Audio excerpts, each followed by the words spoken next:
ನಮಸ್ಕಾರ ವೀಕ್ಷಕರೇ, ನೀವು ನೋಡ್ತಾ ಇದ್ದೀರಾ ವಿಶ್ವವಾಣಿ ಮನಿ. ನಾಥ್ ಕೇಶವ್ ಪ್ರಸಾದ್.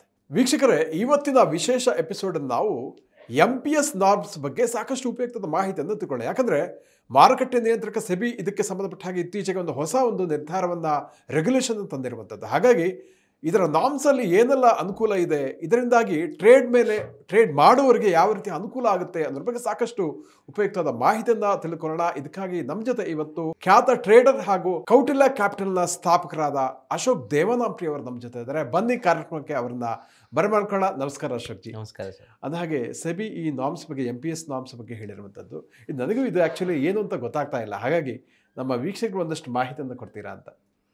ಸರ್, ಇದರ ಈ ರೆಗ್ಯುಲೇಷನ್ ಏನು ಹೇಳುತ್ತೆ ಅಂದರೆ, ಇದರ ಹೆಸರು ಮಿನಿಮಮ್ MPS ನಾರ್ಮ್ ಅಂತ. ಓಕೆ. MPS ಅಂದರೆ ಮಿನಿಮಮ್ ಪಬ್ಲಿಕ್ ಶೇರ್ ಹೋಲ್ಡಿಂಗ್ ಅಂತ. ಈಗ ಫಾರ್ ಎಕ್ಸಾಂಪಲ್ಲು ಶೇರ್ ಬಜಾರಲ್ಲಿ ಒಂದು ಸಂಸ್ಥೆ ಇದೆ, ಫಾರ್ ಇನ್ಸ್ಟೆನ್ಸ್ ಇನ್ಫೋಸಿಸ್. ಇನ್ಫೋಸಿಸಲ್ಲಿ ಸಂಸ್ಥಾಪಕರು ಇರ್ತಾರೆ, ಶೇರ್ ಹೋಲ್ಡರ್ಸ್ ಇರ್ತಾರೆ. ಆ ಫೌಂಡರ್ಸ್ ಕೂಡ ಶೇರ್ ಹೋಲ್ಡರ್ಸ್ ಆಗಿರ್ಬೋದು, ನ್ಯಾಚುರಲಿ ಅಲ್ವಾ. ಎರಡನೇದು ಪಬ್ಲಿಕ್ ಶೇರ್ ಹೋಲ್ಡರ್ಸ್, ನಮ್ಮಂಥವ್ರು. ನಮಗೆ ಆ ಸಂಸ್ಥೆ ಇಷ್ಟ ಆದರೆ ನಾವು ಆ ಕಂಪ್ನಿ ಶೇರ್ಸ್ ತೊಗೊಳ್ತೀವಿ. ಸೊ ಕಾನೂನು ಪ್ರಕಾರ ಒಂದು ಸಂಸ್ಥೆ ಇದ್ದರೆ ಅಪ್ರಾಕ್ಸಿಮೇಟ್ 25% ಆ ಕಂಪ್ನಿ ಶೇರ್ಗಳು ಪಬ್ಲಿಕ್ ಜೊತೆ ಇರಬೇಕು. ಮ್ಯಾನೇಜ್ಮೆಂಟ್ ಅಂದರೆ ಕಂಪನಿನ ಕಣ್ಣು ಹಿಡಿದವರು, ಅವರ ಕುಟುಂಬ ವರ್ಗದವರು 75%ವರೆಗೂ ಇಟ್ಕೋಬಹುದು ಅನ್ನೋದು ಆ ಒಂದು ಸಿಸ್ಟಮ್ನ ಉದ್ದೇಶ. ಅದರಲ್ಲಿ ಕೆಲವಷ್ಟು ಚೇಂಜಸ್ ಇವರು ಪ್ರಪೋಸ್ ಮಾಡಿದ್ದಾರೆ. ಮೊದಲನೇದಾಗಿ, ಅಕಸ್ಮಾತ್ ಏನಾದರೂ ಒಂದು ಕಂಪನಿ ವ್ಯಾಲ್ಯೂ ಸುಮಾರು 50,000 ಕೋಟಿಗಿಂತ ಕಡಿಮೆ ಇದ್ದರೆ ಅಲ್ಲಿ ಏನು ಚೇಂಜಸ್ ಇಲ್ಲ. ಅಕಸ್ಮಾತ್ ಒಂದು ಸಂಸ್ಥೆ 50,000 ಕೋಟಿಯಿಂದ 1,00,000 ಕೋಟಿವರೆಗೂ ಇದ್ದರೆ, ಸಾಧಾರಣವಾಗಿ ಮುಂಚೆ 3 ವರ್ಷದೊಳಗಡೆ ಆ ಒಂದು ಕಂಪನಿಯಲ್ಲಿ ಪಬ್ಲಿಕ್ ಶೇರ್ ಹೋಲ್ಡಿಂಗು 25% ಇರಬೇಕು ಅಂತ ಕಾನೂನು ಇತ್ತು. ಈಗ ಅದನ್ನು 5 ವರ್ಷದವರೆಗೂ ಎಕ್ಸ್ಟೆಂಡ್ ಮಾಡಿದ್ದಾರೆ. ಫಾರ್ ಎಕ್ಸಾಂಪಲ್, ನೀವು ಒಂದು ಹೊಸ ಸಂಸ್ಥೆ, ಈಗ ಮೊನ್ನೆಲ್ಲ IPOಗಳು ಬರುತ್ತೆ. IPO ಅಂದರೆ ಏನು? Initial public offering. ಅಂದರೆ ಒಂದು ಕಂಪನಿ, ಅವ್ರಿಗೆ ಆ ಒಂದು ಕಂಪನಿಯ ಒಂದು ಭವಿಷ್ಯದ ಮೇಲೆ ನಂಬಿಕೆ ಇರುತ್ತೆ, ಅವ್ರಿಗೆ ಕಂಪನಿನ ಎಕ್ಸ್ಪ್ಯಾಂಡ್ ಮಾಡಲಿಕ್ಕೆ ಹಣ ಬೇಕಾಗುತ್ತೆ. ಹಾಗಾಗಿ ಅವರು ಪಬ್ಲಿಕ್ ಹತ್ರ ಹಣ ಈಸ್ಕೊಳ್ತಾರೆ. ಇನಿಷಿಯಲಿ ಪಬ್ಲಿಕ್ ಆಫರಿಂಗ್ ಅಂದರೆ ಪಬ್ಲಿಕ್ಗೆ ಅವರು ಹಣ ತಗೊಂಡು ಕಂಪನಿಯ ಶೇರ್ಗಳನ್ನ ಅವ್ರಿಗೆ ಕೊಡ್ತಾರೆ. ಓಕೆ. ಆ ಥರ ಒಂದು ಆಫರಿಂಗ್ ಮಾಡಿದಾಗ ಸಾಧಾರಣವಾಗಿ ಅವರು ಒಂದಷ್ಟು ಹಣ ರೈಸ್ ಮಾಡ್ತಾರೆ ಪಬ್ಲಿಕ್ಕಿಂದ. ಅದು ರೈಸ್ ಮಾಡಿದ ನಂತರ ಆ ಒಂದು ಕಂಪನಿ ಶೇರ್ ಬಜಾರಲ್ಲಿ ಲಿಸ್ಟ್ ಆಗುತ್ತೆ. ಲಿಸ್ಟ್ ಆದ ನಂತರ ಪ್ರತಿದಿನ 9:30 3:00ವರೆಗೂ ಆ ಕಂಪನಿ ಶೇರ್ ಪ್ರೈಸು ಟ್ರೇಡಿಂಗ್ ಆಗುತ್ತೆ. ಕರೆಕ್ಟ್. ಆ ಟ್ರೇಡಿಂಗ್ ಆದಾಗ ಒಂದಷ್ಟು ಜನ ಕೊಂಡ್ಕೊಳ್ತಾರೆ, ಒಂದಷ್ಟು ಜನ ಮಾರ್ಕೊಳ್ತಾ ಇರ್ತಾರೆ. ಇದು ಸಾಧಾರಣ ಒಂದು ಪ್ರಕ್ರಿಯೆ. ಆ ಒಂದು ಟ್ರಾನ್ಸಾಕ್ಷನ್ನಲ್ಲಿ ಮ್ಯಾನೇಜ್ಮೆಂಟು ಮತ್ತು ಪಬ್ಲಿಕ್ ಎಷ್ಟು ಹೋಲ್ಡ್ ಮಾಡ್ತಿದ್ದಾರೆ ಅನ್ನೋದು ಒಂದು ನಂಬರು. ಕೆಲವೊಮ್ಮೆ ಅವರು ಶುರು ಹಚ್ಕೊಂಡಾಗ ತುಂಬ ಕಡಿಮೆ ಇರುತ್ತೆ ಶೇರ್ ಹೋಲ್ಡಿಂಗ್. ಸೊ ಸರ್ಕಾರ ಏನು ಹೇಳ್ತಾ ಇದೆ, ಸೆಬಿ ಮೂಲಕ 3ರಿಂದ 5 ವರ್ಷದೊಳಗಡೆ ನಿಮ್ಮ ಪಬ್ಲಿಕ್ ಹತ್ರ 25% ನಿಮ್ಮ ಕಂಪ್ನಿ ಶೇರ್ ಇರಬೇಕು. ಇದು ಕಾನೂನು. ಸ್ಟಾರ್ಟಿಂಗ್ ಇರೋದಿಲ್ಲ, ನಿಧಾನಕ್ಕೆ ಅದು ಇರೋ ಥರ ಸನ್ನಿವೇಶ ನೀವು ಕ್ರಿಯೇಟ್ ಮಾಡಬೇಕು. ಅದು ಕಂಪನಿ ರೆಸ್ಪಾನ್ಸಿಬಿಲಿಟಿ. ಅಂದರೆ ಕಂಪನಿ ಅವ್ರ ಶೇರ್ನ ಪಬ್ಲಿಕ್ ಕೊಡಲೇಬೇಕಾಗುತ್ತೆ ಅಷ್ಟೇ. 25% ಶೇರನ್ನು ಇವರು ಇಟ್ಕೊಳ್ಳೋ ಹಾಗಿಲ್ಲ, 75 ಮ್ಯಾಕ್ಸ್. ಅದು ಒಂದು. ನಂತರ ಅಕಸ್ಮಾತ್ ಏನಾದರೂ ಆ ಸಂಸ್ಥೆ 1,00,000 ಕೋಟಿ, ಓಕೆ, ಸೊ 1,00,000 ಕೋಟಿ, 5,00,000 ಕೋಟಿ ಅಂತಿದ್ದಾರೆ, ಕರೆಕ್ಟ್, ಒಂದು 5,00,000 ಕೋಟಿಯಷ್ಟು ವ್ಯಾಲ್ಯೂಯೇಷನ್ ಇರೋ ಕಂಪನಿ ಅಂತ ಅಂದ್ಕೊಳ್ಳಿ. ಓಕೆ.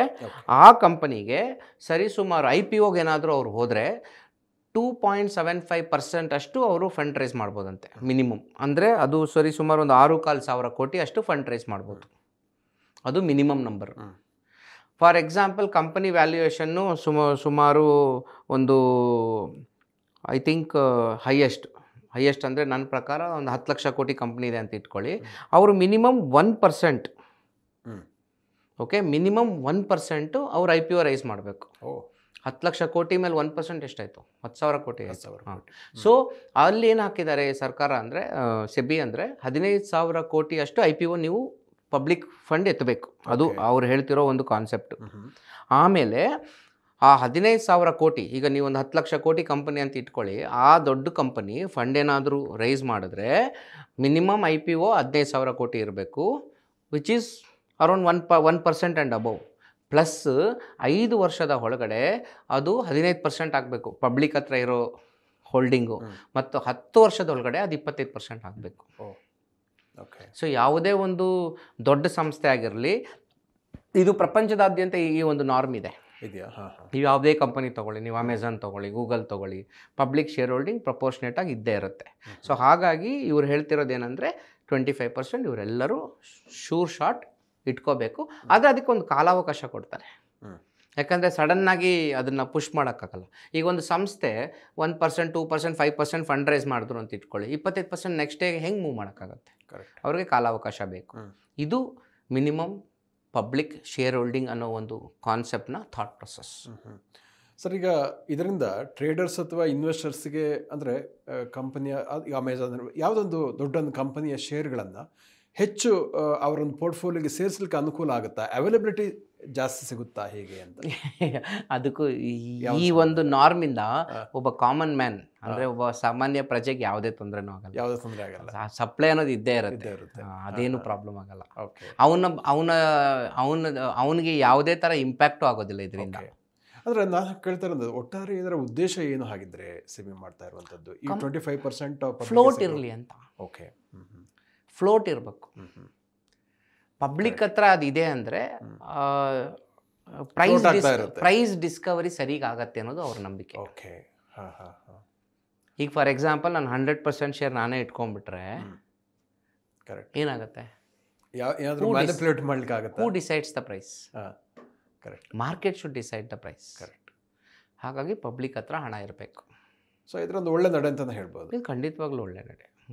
ಬಟ್ ಇದರಿಂದ ಒಬ್ಬ ಸಾಮಾನ್ಯ ಟ್ರೇಡರ್ ಆಗಲಿ ಇನ್ವೆಸ್ಟರ್ಗೆ ಯಾವುದೇ ತೊಂದರೆ ಆಗೋದಿಲ್ಲ.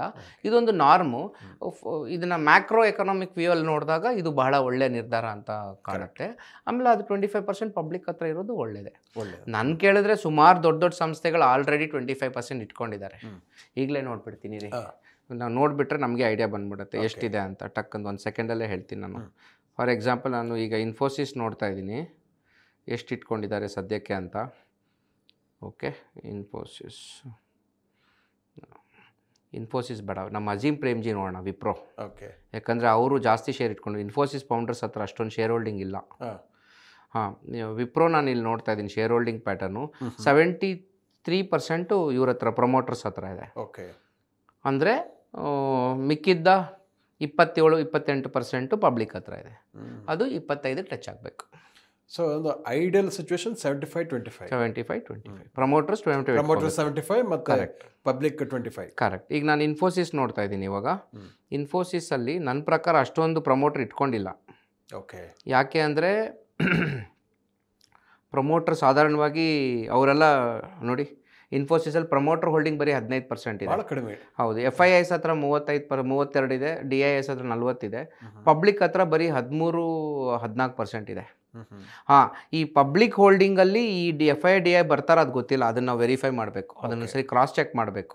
ಪಬ್ಲಿಕ್ ಅಂದರೆ ಓನ್ಲಿ ಕಾಮನ್ ಪಬ್ಲಿಕ್ ಏನಾ ಅಂತ ಅದು ನನಗೆ ಅರಿವಿಲ್ಲ. ಇದಾರೆ ನನಗೆ ಐಡಿಯಾ ಇಲ್ಲ. ಅದನ್ನು ಸ್ವಲ್ಪ ನಾರ್ಮ್ ಓದಬೇಕು, ಅವ್ರು ಏನು ಹೇಳ್ತಿದ್ದಾರೆ ಅಂತ. ಆ ಡಾಕ್ಯುಮೆಂಟ್ ಓದಿದ್ರೆ, ಸೆಬಿ ಡಾಕ್ಯುಮೆಂಟ್ ಅರ್ಥ ಆಗುತ್ತೆ. ಕರೆಕ್ಟ್. ರೆಗ್ಯುಲೇಷನ್ ಓದಿದ್ರೆ.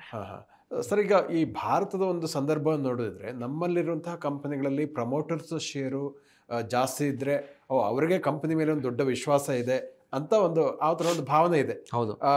ತಮಗೆ ಏನನ್ಸುತ್ತೆ, ಪ್ರಮೋಟರ್ಸ್ ಶೇರು ಜಾಸ್ತಿ ಇರುವಂಥದ್ದು ಒಳ್ಳೆಯದಾ ಅಥವಾ ಕಡಿಮೆ ಇರುವಂಥದ್ದು ಸ್ವಲ್ಪ ಅನುಮಾನ ಕ್ರಿಯೇಟ್ ಮಾಡುತ್ತಾ ಹೇಗೆ ಅಂತ? ಅದನ್ನು ಮ್ಯಾನೇಜ್ಮೆಂಟ್ ಹೋಲ್ಡಿಂಗ್ ಅಂತ ಕರಿತೀವಿ. ಓಕೆ. ನನ್ನ ಫೇವ್ರೇಟ್ 10 ಫಂಡಮೆಂಟಲ್ ಫಿಲ್ಟರ್ಸಲ್ಲಿ ಅದು ಕೂಡ ಒಂದು. ಫಾರ್ ಎಕ್ಸಾಂಪಲ್, ಯಾವುದೇ ಒಂದು ಕಂಪನಿ ನಾನು ತೊಗೊಳ್ಬೇಕು ಅಂದರೂ ಕೂಡ ಮ್ಯಾನೇಜ್ಮೆಂಟ್ ಮಿನಿಮಮ್ 50% ಮೇಲೆ ಇರಬೇಕು ಅನ್ನೋದು ನನ್ನ ಉದ್ದೇಶ. ದಟ್ ಈಸ್ ಮೈ ನೀಡ್, ನನ್ನ ಪರ್ಸ್ನಲ್ ರಿಕ್ವೈರ್ಮೆಂಟ್. ಯಾಕೆ ಅಂದರೆ ಮ್ಯಾನೇಜ್ಮೆಂಟ್ ಹತ್ರ ಫುಲ್ ಶೇರ್ಸ್ ಇದ್ರೇ ಅವ್ರು ಕಷ್ಟಪಟ್ಟು ಕೆಲಸ ಮಾಡೋದು. ಎಕ್ಸಾಕ್ಟ್ಲಿ. ಇವತ್ತು ಕ್ಯಾಶುಯಲಾಗಿ ಕ್ರಾಸ್ ಚೆಕ್ ಮಾಡಿ ಒಂದು ಸಿಂಪಲ್ ನೀವು ಕ್ವೆರಿ ಹಾಕಿ, ಮ್ಯಾನೇಜ್ಮೆಂಟ್ ಹೋಲ್ಡಿಂಗು 15-20% ಕಡಿಮೆ ಇರೋ ಕಂಪ್ನಿಗಳ ಪ್ರಾಫಿಟ್ ಸ್ಟೇಟಸ್ ನೋಡಿ, ಯಾವುದು ಪ್ರಾಫಿಟ್ ಮಾಡಲ್ಲ. ಕರೆಕ್ಟ್. ಎಲ್ಲೋ ಒಂದು ಇನ್ಫೋಸಿಸ್ ಅಷ್ಟೇ. ಹೌದೌದು, ಹೌದು. ಬಹಳ ರೇರ್ ಆ ಥರ ಒಂದು ಸಂಸ್ಥೆ ರೇರು. ಎಲ್ಲ ಸಂಸ್ಥೆನೂ ಇನ್ಫೋಸಿಸ್ ಆಗಲಿಕ್ಕಿಲ್ಲ. ಇವತ್ತು ಇನ್ಫೋಸಿಸ್ ಮ್ಯಾನೇಜ್ಮೆಂಟ್ ಹತ್ರ 15% ಇದ್ರೂ ಕೂಡ ಪ್ರಮೋಟರ್ಸ್ ಹತ್ರ ಅವ್ರು ಇವತ್ತು ಆ ಸಂಸ್ಥೆನ ಅಷ್ಟೇ ಗಟ್ಟಿಯಾಗಿ ಬಿಗಿಯಾಗಿ ನಡೆಸ್ಕೊಂಡು ಹೋಗ್ತಿದ್ದಾರೆ. ಆ ಥರ ಎಲ್ಲ ಕಂಪ್ನಿ ನಡೆಯೋದಿಲ್ಲ. ನೀವು ಸ್ಮಾಲ್ ಕ್ಯಾಪ್ಸು ಮೈಕ್ರೋ ಕ್ಯಾಪ್ಸ್ ನೋಡಿದ್ರೆ ಎಷ್ಟೊಂದು ಕಡೆ ಏನಾಗುತ್ತೆ, ಮ್ಯಾನೇಜ್ಮೆಂಟ್ ಕಂಟ್ರೋಲ್ ಹತ್ರ 10% ಶೇರ್ ಹೋಲ್ಡಿಂಗ್ ಇರೋದಿಲ್ಲ. ಸುಮಾರು ಕಂಪ್ನಿಗಳು 90% ಪಬ್ಲಿಕ್ ಹತ್ರ ಇರುತ್ತೆ. ಯಾಕೆ ಗಮನ ಕೊಡ್ತಾರೆ? Correct. ನಾನು ದುಡ್ದು, ನಾನು ಬೆಳೆಸಿ, ನಾನು ಉದ್ಧಾರ ಮಾಡಿ, ಆಯಿತಾ, ಅಲ್ಲೊಂದು 1 ಕೋಟಿ ರೂಪಾಯಿ ಲಾಭ ಬಂದರೆ ಅದರಿಂದ ನನಗೆ 10 ಲಕ್ಷನೇ ಅನುಕೂಲ, ಮಿಕ್ಕಿ 90 ಲಕ್ಷ ಯಾರಿಗೂ ಹೋಗುತ್ತೆ. ನಾನು ಯಾಕೆ ಕಷ್ಟಪಡಬೇಕು? ನಾವು ಥಾಟ್ ಪ್ರಾಸೆಸ್ ಮ್ಯಾನೇಜ್ಮೆಂಟಿಗೆ ಬಂದರೆ ಅಲ್ಲಿಗೆ ಮುಗೀತು. ಕರೆಕ್ಟ್. ಕಂಪನಿ ಉದ್ಧಾರ ಆ ಸಂಸ್ಥೆ ಅಲ್ಲಿಗೆ ಮುಗೀತು ಅಷ್ಟೇ. ಸೊ ಹಾಗಾಗಿ we don't buy such companies. ನಮಗೆ we always prefer 50% and above management holding. ಅದು ನನ್ನ ಪರ್ಸ್ನಲ್ ವ್ಯೂ. ಸೊ ಇದುವರೆಗೆ ಈ MPS ನಾರ್ಮ್ಸ್ ಬಗ್ಗೆ ಇರಬಹುದು, ಜೊತೆಗೆ ಒಂದು ಕಂಪನಿಯ ಶೇರ್ ಹೋಲ್ಡಿಂಗ್ ಪ್ಯಾಟರ್ನ್ ಬಗ್ಗೆ ಸಾಕಷ್ಟು ಉಪಯುಕ್ತವಾದ ವಿಚಾರಗಳನ್ನು ತಿಳಿಸಿಕೊಟ್ಟಿದ್ದಕ್ಕಾಗಿ ಧನ್ಯವಾದಗಳು. ವೀಕ್ಷಕರೇ, ಇಂತಹ ಮತ್ತಷ್ಟು ಉಪಯುಕ್ತ ವಿಡಿಯೋಗಳಿಗೆ ವಿಶ್ವವಾಣಿ ಮನಿ ಯೂಟ್ಯೂಬ್ ಚಾನಲನ್ನು ವೀಕ್ಷಿಸಿ, ಸಬ್ಸ್ಕ್ರೈಬ್ ಮಾಡಿ, ಜೊತೆಗೆ ಕಮೆಂಟ್ ಬಾಕ್ಸ್ನಲ್ಲಿ ತಮ್ಮ ಪ್ರತಿಕ್ರಿಯೆಗಳನ್ನು ಕೂಡ ತಿಳಿಸಿ ಅಂತ ಕೇಳ್ಕೊಳ್ತಾ ಇದ್ದೀನಿ. ವಂದನೆಗಳು.